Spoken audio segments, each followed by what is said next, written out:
Hello everyone, it's your options guy. Welcome back to another video. So in today's video, we're gonna cover basically two articles, and the way I interpret it, it's Palantir was doing somewhat of a secret deals with the NHS. But this is the NHS for England. It's not for USA, just so you know. And so basically, we're just gonna go over the news and basically of like what happened, and then like the most current news up to date, because there was like some legal action going on with this deal specifically. And then after that, we'll go over just my portfolio, just talk about like my place and everything that I did today, and overall it was good day, good green day today, and so be happy because I'm pretty sure a lot of people made money one way or another. I know I did. I think I made like 850 or something with Palantir today with some trades. So I'll go over that a little bit later. But anyway, so let's talk about this. Actually, before we do that, I just want to say I'm not a financial advisor, just for entertainment purposes. Just going over thoughts and opinions. All right, so let's get into it. All right, so basically what happened was, so Palantir basically, they got this deal with the NHS of England. And then there was like this whole lawsuit about it, because basically they weren't the lawsuit was not against Palantir, it was actually against NHS. And basically they were saying that the NHS England failed to consider the impact of the deal on patients and the public. And basically what happened was, I guess the NHS England didn't really make it like public, like that this deal happened and with Palantir. And basically it was a deal for it says right here, striking a 2-year £23.5 million contract in December. And basically the people that are complaining are like, hey, like you got this deal and then you didn't like make it public, and you didn't really like consult us or notify the citizens and everything that Palantir is gonna be like going over like all this data, like health data and all this stuff. So that was basically what happened. And then the most recent news right here, basically the NHS is saying that future deals will be transparent, so they're not gonna try to hide anything. And basically the people that were or started the lawsuit, they kind of like dropped out of the lawsuit because there wasn't really anything for them to like to get out of it. Basically it was just like like somewhat of a pointless lawsuit, and they were just complaining in my opinion. But anyways, all in all, so they Palantir, they had a deal with the NHS in England, and because of that they kind of struck some controversy, because the NHS of England didn't like notify citizens and everything, and then it's like sensitive data and all that stuff. So all in all, the NHS is basically saying that they'll be more transparent on the deals. But it's kind of cool because so I don't know if you guys ever saw War Dogs, that movie on Netflix. And basically like there's many contracts, or like the government spits out like many contracts, and then like the typical way that it goes, or the typical process, is that people like bid on these contracts, different types of companies and everything. So if I was reading this right, I think it seemed like Palantir kind of underbid like the other competition, so they kind of like got their foot in the door. And then it's good because once you get your foot in the door, you're able to basically kind of stay with the, usually you stay with the like with whatever company or government you're doing business with. Especially with government, you stay there for a while. So it seemed like what Palantir did is they got their foot in the door, they kind of underbid some other competition, and they got a 2-year contract. And basically this 2-year seems like it will last a lot longer. So it says 1 week completed for Palantir's current contract, and then it's just confirmed able to conduct another. The contract was extended. I'm trying to find out where I saw it, but basically it said something like, it's most likely that they're just gonna keep extending these deals. And that's the thing with Palantir, is usually once they strike like a contract, those contracts are typically renewed, and that's good news, because they're just getting getting continuous cash flow, and that's good. But all in all, I just thought it was kind of interesting how, like, there was this controversy of somewhat of a secret deal going on with Palantir. And I'm pretty sure Palantir has like a lot of other secret deals going on, most likely with the US government, probably some deals that you can't even disclose, I'm assuming, but it's just my thoughts. But anyway, so that's pretty much like the news side of things. Let's take a look at my portfolio. So all in all, my account went up pretty good amount today. It went up 5%.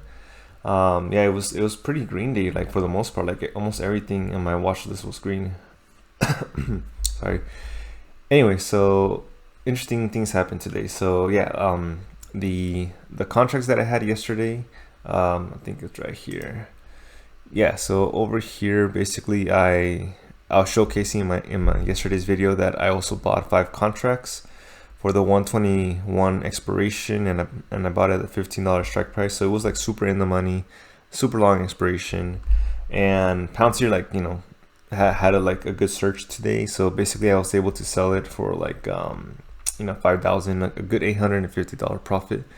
So I was like, you know what, like, might as well just sell it, lock in those profits. Especially if you're doing like options, you want to get in your head to like lock in profits. I know sometimes you just want to like keep holding on to it, but then I was like, nah, I have to stick to my rules this time. I'm gonna lock in profits, because even if it keeps mooning tomorrow, that's fine. I can get back in real quick if I want to. But if it dips all of a sudden like pre-market, then like I missed out on all those profits, and then I can still get back in even if it dips. But yeah, all in all, I just got $850 with that. I also closed out the Roblox contract that I had. I think it was like $45. Yeah, I think I pocketed like 45 dollars, just like quick. Actually, I don't know, I don't think it was 45. I think it was like 64, 65, if I remember. I don't know, I had to like look for like the actual transactions. But yeah, I also closed the Roblox put that I was selling, and I basically transferred from Roblox to Workhorse today. That's another interesting thing that happened today. I got 500 shares of Workhorse, and basically at first I transferred the Roblox puts to Workhorse puts, because Workhorse gives you more premium. Basically, this premium in total gave me like 800. I think it was like $800, something like that, like next week. So if Workhorse stays above 13.5 next week, then I would have just cashed in like another $800 next week without doing anything really. And then but then the reason why I bought 500 shares is because I was watching Biden speak. He had like this interview going on today, and then he was just basically talking about his infrastructure bill that he's proposing and stuff like that. And then he kept talking about electric this, electric that. And then, as he was saying this, I was like, like it would actually be good to probably get into Workhorse. And then he's like, we want to buy American, blah, blah, blah. And Workhorse is American. And then, so, like I was just like thinking about this during the speech. And then like literally like at the same time, I got like a price alert that Workhorse went up like 5% after hours. And then I was like, oh damn, like people are already getting into it. So then I was like, you know what, I'm gonna get into it. I feel like there might be a lot of hype coming back to EV stocks or anything EV related. So I'm gonna try riding the wave at least tomorrow and see what happens. But either way, I think I got in like at 1460 or something. So the other reason why I got into Workhorse was because it just been beat down so much lately. So I was like, you know what, it's somewhat on a good dip still, so might as well get in. And on top of that, ARK keeps on buying Workhorse anyway. So all in all, I'm gonna try playing Workhorse. I don't plan to hold it for long term. Same thing with Apple. Apple is getting like a lot of good hype lately. It just recently got a price target increase to, I think it was like 142 or something, somewhere in the 140s. So I think that was basically like the reason for it to rally today, for Apple to rally. And basically like the price target or the article saying that they expect the demand for their iPhones to still be high in demand, and they see them getting into the EV space and grabbing a good chunk of market share. So hopefully they're right.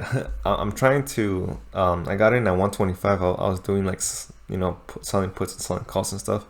So I feel like the rally's starting, so I don't want to sell any calls right now. I just want to let it ride. Hopefully it gets to 125 so I can just sell. Most likely I'll probably sell at 125. I'll probably sell like 100 shares and then just keep the other 100 to see how far it gets. And then if it gets up to like close to the 130s, probably like sell the rest of the 100 shares, you know, and then use that, you know, equity or capital to purchase something else, you know, probably more Palantir stuff. But all in all, that's basically my portfolio. Yeah, it was overall a pretty good day today. Yeah, 3,000. Yeah, probably like a $3,000 bump, and hopefully Workhorse, you know, moons tomorrow, so I can go ahead and like cash out this Workhorse shares, and you know, hopefully my Workhorse puts keep printing. But yeah, that's pretty much what happened, and I hope you guys like the video. If you like it, please give a like, and I'll be doing more Palantir news, and you know, I'll keep you updated with Workhorse as well and Apple, just see what's going on with that. And then yeah, so make sure to subscribe. I'll see you guys in the next video.